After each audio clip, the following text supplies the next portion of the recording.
Assalamualaikum warahmatullahi wabarakatuh. Salam sejahtera bagi kita semua. Om Swastiastu, Namo Buddhaya, Salam Kebajikan. Hari ini kita sudah melakukan KMD dari Regu Harimau. Untuk hari pertama kita sudah menjalankan upacara, dinamika kelompok, dan pemberian materi dari para pelatih. Untuk materi yang pertama itu orientasi KMD, dan yang kedua itu fundamental gerakan pramuka. Untuk selanjutnya kami akan membahas tentang hasil diskusi peta konsep kelompok kami, regu kami, yaitu Regu Harimau. Baik, saat ini kita memasuki materi metode kepramukaan. Metode kepramukaan adalah cara atau pendekatan yang digunakan dalam kegiatan kepramukaan untuk mencapai tujuan pembinaan karakter, keterampilan, dan kecakapan hidup bagi anggotanya.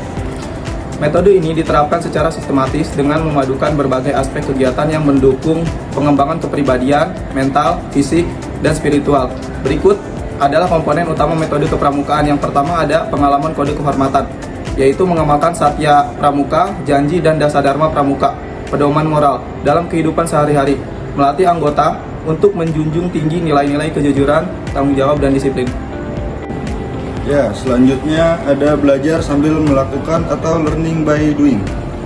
Anggota pramuka didorong untuk belajar melalui pengalaman langsung, dan metode ini membantu mereka memahami dan menguasai keterampilan dengan lebih baik lagi.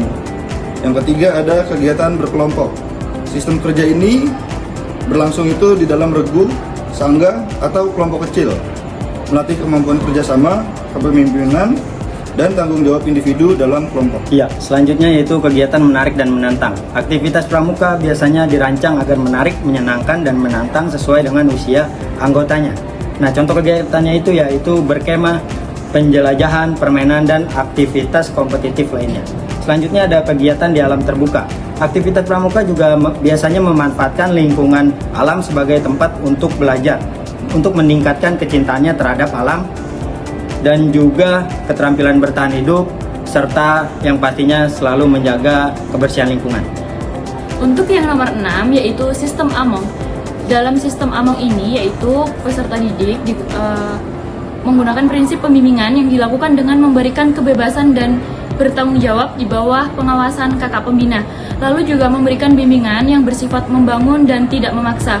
Nomor 7, sistem tanda kecakapan, yaitu dengan mendorong anggota untuk mengembangkan keterampilan dan minat melalui berbagai tanda kecakapan khusus dan umum sebagai penghargaan atas pencapaian mereka.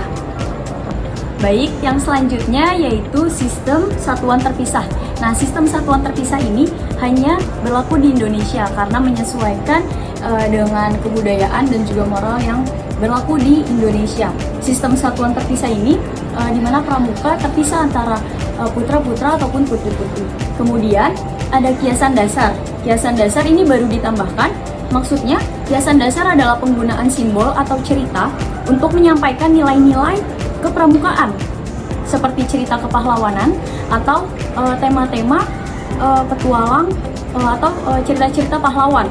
Kemudian metode-metode yang sudah disampaikan ini dirancang untuk melatih generasi muda, untuk melatih anak-anak pramuka agar menjadi individu yang mandiri, bertanggung jawab, dan berkarakter mulia sesuai dengan tujuan gerakan pramuka. Apabila salah satu atau sebagiannya dihilangkan, maka ini akan mengurangi efektivitas terhadap pelatihan pembinaan pramuka.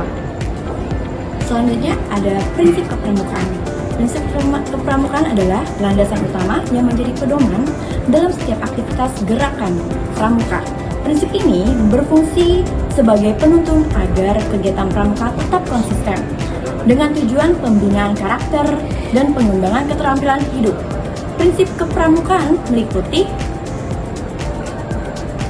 Yang pertama ada prinsip iman dan takwa kepada Tuhan Yang Maha Esa.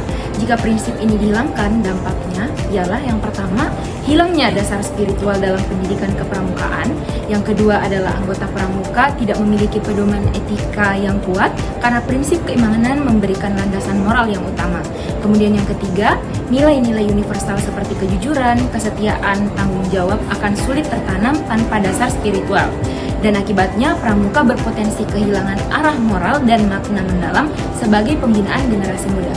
Yang kedua, jika prinsip taat kepada kode kehormatan dihilangkan, maka dampaknya yang pertama, hilangnya pedoman moral yang menjadi inti dari kegiatan kepramukaan. Kedua, tidak adanya standar tolak ukur antara sikap dan perilaku kepramukaan dalam kehidupan sehari-hari. Nah, akibatnya anggota pramuka akan bertindak tanpa memperhatikan etika atau nilai-nilai yang diajarkan mengurangi integritas gerakan kepramukaan. Jadi, hasil kesimpulan dari diskusi kami hari ini ialah setiap prinsip kepramukaan saling melengkapi dan mendukung untuk membangun individu yang seimbang, baik secara spiritual, sosial, maupun personal. Jika salah satu prinsip dihilangkan, maka tujuan utama gerakan pramuka yaitu membentuk generasi muda yang berkarakter kuat, mandiri, dan bertanggung jawab tidak akan tercapai secara utuh. Gerakan pramuka juga akan kehilangan sebagian dari esensinya sebagai organisasi pendidikan karakter. Sekian hasil dari diskusi kelompok kami. Wassalamualaikum warahmatullahi wabarakatuh.